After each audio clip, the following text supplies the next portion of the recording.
I'm Niki Valentine and I also write as Nicola Monaghan, and I work here at the university teaching creative and professional writing. So I grew up on the Broxton estate, which is not far from here, from the Jubilee campus, just a few miles down the road. And I lived all over Nottingham actually. So I lived there, I lived in Aspley, I lived in Top Valley, all the kind of like the roughest areas of Nottingham really, not the tour that you're going to take any tourists on, put it that way.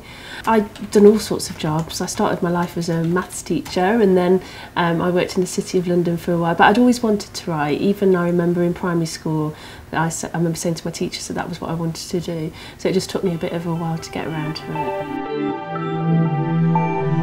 it. So it's November again, which means National Novel Writing Month, or NaNoWriMo, as it's known to the initiated. And this is where a lot of writers who decide that November is the month to get a good crack on with their novel and try to write at least 50,000 words of a draft. So the magic number daily, if you're going to write on weekends, is 1,666. And to help you on your way, I'm going to give you my 10 top tips for writing a novel. Number 1, write. Write as much as you can, as often as you can. Try to get into a habit of writing every day. It might sound really obvious, but at the end of the day, writing a novel is about getting those words down in the right order, so it's the most important thing. The real turning point for me was in 2001. I was working in the States, I was working in Chicago, but also in New York, and we had an office in the Twin Towers. And so when all of that happened, our office was obviously blown to pieces, and I wasn't there that day. In fact, I wasn't in work that day, but it did give me a lot of pause for thought, and I thought, you know what, I'm not going to sit around doing jobs that I'm not into for the rest of my life. I want to change and actually get on the right path now. Keep a notebook and carry it with you everywhere. Keep pens and paper beside your bed.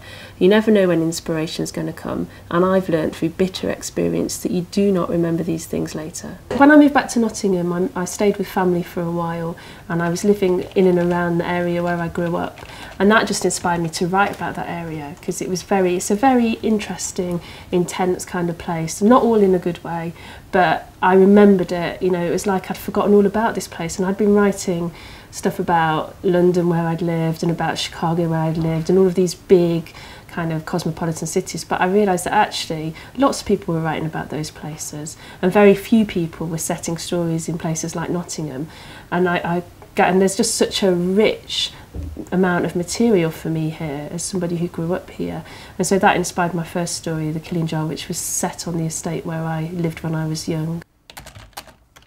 Work out where you write best, whether that's in a crowded cafe or a locked room at home in silence.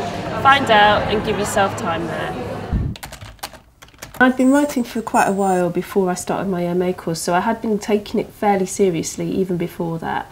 So I'd been writing very regularly. I had sent some stuff off. I had a go at starting a couple of novels, although I hadn't quite finished them. The reason, my kind of strategy really for doing the MA was about learning and getting better as a writer, but it was also about making contacts and getting inroads into what I felt was an area that I didn't know. I had loads of contacts in the City of London, but they couldn't help me get published because it just wasn't their field.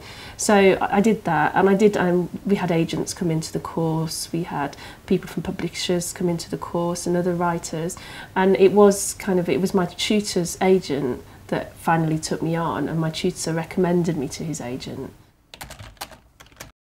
Plan. It really helps to know where you're going. It doesn't have to be too prescriptive. I like to think of it as more of a blueprint rather than a straitjacket. It was really exciting. I won a Betty Trask Award, and I won the Authors Club First Novel Award, and then another award which was called the Waverton Good Read, which was basically voted for by readers in a village in Cheshire, so that was really interesting. Number 5. When you're writing that first draft, keep going forwards and onwards. Try not to keep focusing on the same piece of writing and editing it over and over again. The most important thing with the first draft is to get to the end of it, and then you can worry about the quality. The inspiration for The Haunted came from my honeymoon, of all things, which is a bit weird to have a horror story inspired by your honeymoon. But what happened was, my husband and I went to Scotland for our honeymoon, and we went walking, and we're not really outward bound types, but we were giving it a go. And then we decided to head out to a bothy, but a bothy is like a mountain hut where you can stay and camp, and shepherds, they're really built for shepherds when they're out overnight on the hills. But so we headed out to this bothy kind of, and we just didn't anticipate how soon in November the sun goes down. And so we ended up walking in the dark. And then when we got there, the river was really swollen from, there'd been a lot of rain. And so we couldn't get across the river and we couldn't get to the bothy. We had to turn around and walk back in the dark, which was all a bit hairy. But we look at it now as a bonding experience 5 years later. But I did always think this is really great material and I should write about it. And I was thinking about maybe a short story. And then as I started to look into it and dig deeper, I decided that it was going to be a novel and that what would happen with my characters would get to the bothy, and that was when things would start to go wrong. Number 6, try to turn off your internal critic to begin with. Should be really important later on when you're drafting, but for now, don't listen to a word she says and get on with the writing. I deliberately used my married name for the horror book, and I'd been using my maiden name for my previous books. So, you know, my plan is to continue with that and to write literary fiction as Nicola Monaghan and then the horror as Niki Valentine, and I want to keep writing both. The only problem is that the horror pays a lot more money, so it's kind of that the literary fiction may take a bit of a back seat in some ways because of that. A daily word count can be really helpful. 1,000 words a day is only a few pages of A4, so it's really quite a manageable target, even if you've got a job or a family. Number 8, read. Become completely intimate with the genre you want to write, but also read as much as you can from other genres. The writers that I've met who are the best writers and the most successful are the ones that are the most well read as well. Once you've finished that first draft, you can start thinking about the editing. Give your work to others, get some feedback. Join writers' groups and courses and do some workshops. This is the time you have to start and focus on getting the quality right.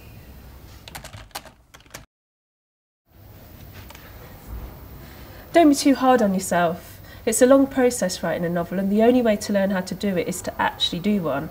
We've all got attempts that are sitting in our drawers which didn't quite work out, but just keep going. So, good luck and get writing.